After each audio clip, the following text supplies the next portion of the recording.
أمرت الحكومة الصومالية موفد الأمم المتحدة نيكولاس هيسوم بالمغادرة اتهامه بالتدخل المتعمد في الشؤون الداخلية للبلاد.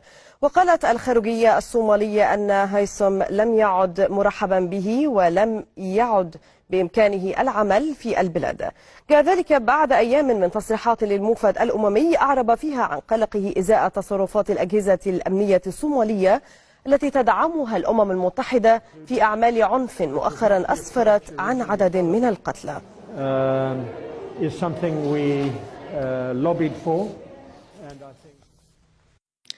أمرت الحكومة الصومالية مفد الأمم المتحدة نيكولاس هيسوم بمغادرة البلاد لاتهامه بالتدخل المتعمد في الشؤون الداخلية. وقالت وزارة الخارجية في بيان مساء أمس إن الممثل الخاص للأمين العام للأمم المتحدة لم يعد مرحبا به في الصومال ولم يعد بإمكانه العمل في البلاد، وذلك بعد بضعة أيام من إعراب هذا المسؤول الأممي عن قلقه إزاء تصرفات الأجهزة الأمنية الصومالية التي تدعمها الأمم المتحدة، وذلك في أعمال عنف مؤخرا أسفرت عن سقوط عدد من القتلى.